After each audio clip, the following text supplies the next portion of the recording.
Hey, what's up guys, welcome to Trending Reviews. So if you're on a very tight budget and you're looking to upgrade your phone or just get a second phone for whatever purpose, then look no further than the Umidigi A7 Pro. I guarantee most of you will not have heard of this. Now this comes in at just £140 and it does come with some slight flagship features.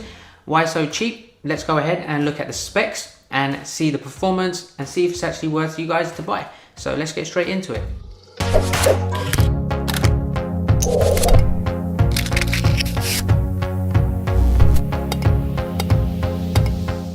Okay, let's take a look at the phone. Now this is a 6.3 inch full HD display with a tiny bit of smooth curved glass edges. You might not be able to see it, but it slightly blends around the edges there, which is a very nice touch, to be honest. It has 82% screen to body ratio and it does come with that teardrop notch there at the top. So you get some pretty cool items there in the box. As you can see, there's this very nice design cover as well, a case for the phone. It's black and it is a silicone case, so very nice touch there. You also get a very nicely presented user guide pack there as well, which has the SIM card tray opener just inside. Then inside you get the USB-C fast charging cable with the power plug as well. Now inside the phone it does come with a octa-core 4GB of RAM and the ARM Cortex A53 processor, which is operated by the Helio P23 chipset. It does come in two models. It comes with 64GB storage and 128GB storage as well. This one being the 128GB model. And it comes in two colors, Cosmic Black and Ocean Blue.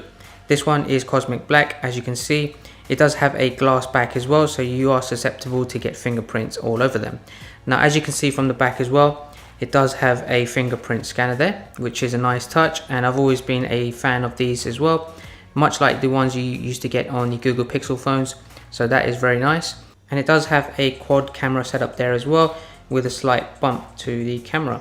Now the one thing I really like about this phone is that it comes with a 4150 milliamp hour battery, which is a massive amount, and it is on par with the latest flagship phones nowadays. So you can get about a day and a half, and if you're not really using your phone much, up to 2 days of usage. And it does come with USB-C, so you can get fast charging there as well. One other thing I really like, it does have the headphone jack as well, and you have stereo speakers there at the bottom. On the right hand side, you have the volume controls and the power button there. No buttons along the top. And then you also have a SIM card tray there, which allows you to add 2 SIM cards and a TF micro SD card as well to expand your storage. So plenty of options there as well, which is awesome. Now the phone comes preloaded with Android 10, which is a really nice touch as well. And so far, playing around with the phone, you do get a slight lag when you're doing a lot of high intensive scrolling and performance with multiple apps open, but nonetheless it's actually very reasonable. Now you have a few options to unlock your phone. You have the standard swipe, pattern and pin number. You can also add a password, but like I've done, you can also use the fingerprint scanner at the back, and this also comes with face unlock. So pretty much every way you can unlock a phone, this does that. So that is a very nice touch as well. Okay, so just testing out the gaming performance, I downloaded Real Racing 3 on the App Store. To be honest, with the 4GB of RAM, I was actually quite impressed that this is quite a high intensive game. It's using the accelerometer inside the phone as well to turn left and right when I'm racing here on the track, and it's actually performing really well. I'm not seeing too much of a lag.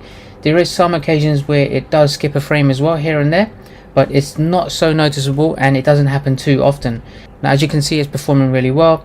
I'd expect a performance like this to be even in the higher flagship phones, so I'm pretty impressed. Now what I'm going to do as well in the same game, I'm going to try to simulate some crashes as well to make the visuals and the performance try and lag a little bit to see if that is possible. Okay, so I'm on the next circuit.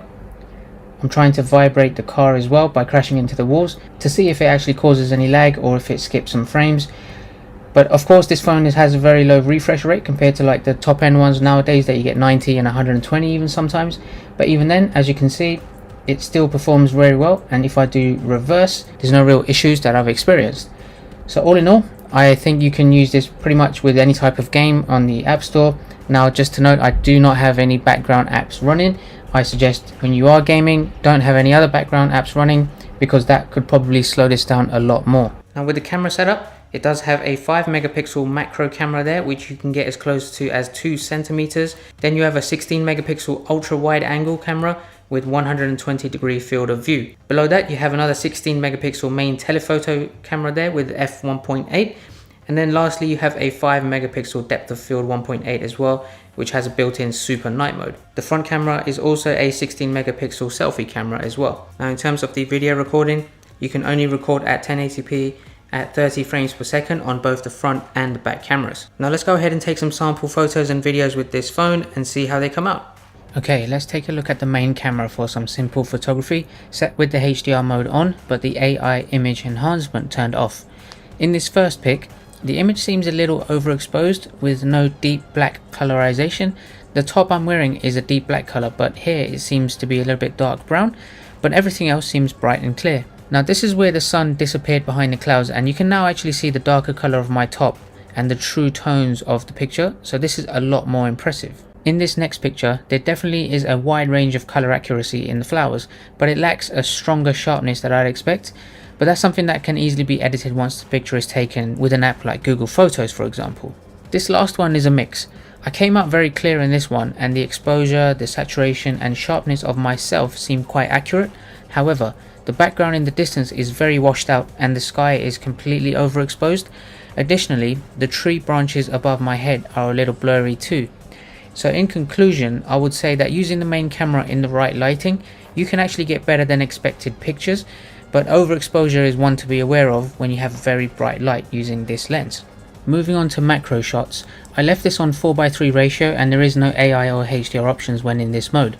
You can see here I got right up and close to this dandelion, possibly 2 to 3 centimeters away, and I was very impressed in the details it captured, albeit it might not be as sharp as you'd expect, but not many flagship phones offer this mode, so that's a big win for me.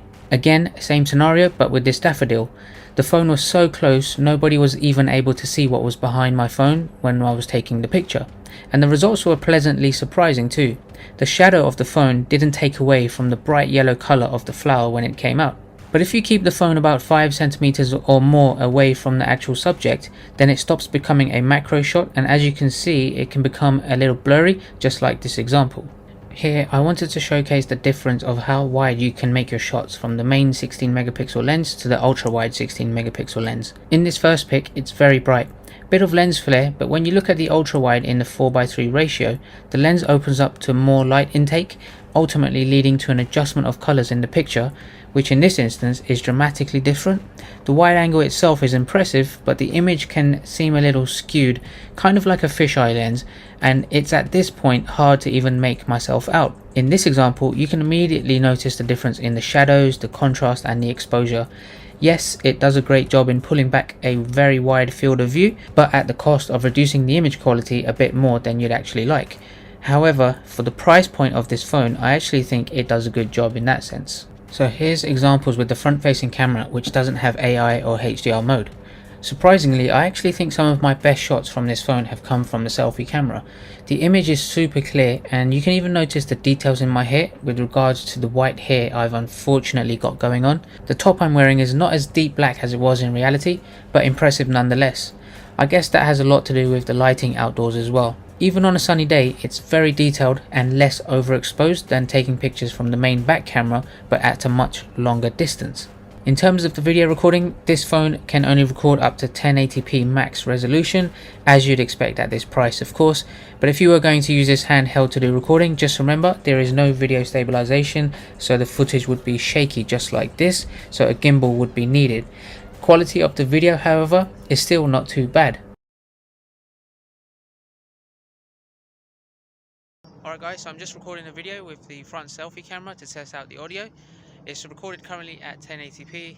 I'm just holding the phone in my hand so I don't have any gimbal or anything to stabilize the video, so you can actually see what the stabilization is like on the front camera. So let me know what you guys think of the audio. Is it quite clear? Can you hear the wind? Can you hear the background noises? Or is my voice very clear coming through? Let me know. Alright guys, so in conclusion, this all depends on what you need a new phone for. If you are looking for one with a very good quality camera, then you may want to wait for upgrading to something a little bit slightly more expensive, a little bit more flagship than this one.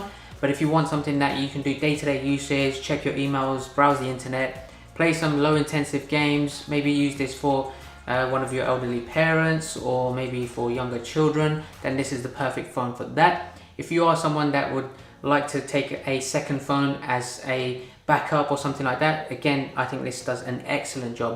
But it depends on your purpose. Let me know what you guys think, and if this is something that you would buy for this price, then I'll have a link in the description below as well on where you can check that out. Now, as a lot of the flagship phones are now getting rid of things like the fingerprint scanners on the back and also the headphone jack and a couple of other things here and there, I think these guys are doing an excellent job maintaining all of that. And I think for the price you're going to pay, £140, it's an absolute bargain. So do check them out and see what you guys think yourself. And if there's anything else you'd like to know, drop a comment below. I'll try to help you out as much as I can. And if you did like this review, hopefully you give this video a thumbs up. Make sure you subscribe. I've got some awesome reviews coming up in the future. I will be reviewing a lot more phones as well, so keep an eye out for that. So thanks for watching, guys, and I'll catch you at the next one. Take care.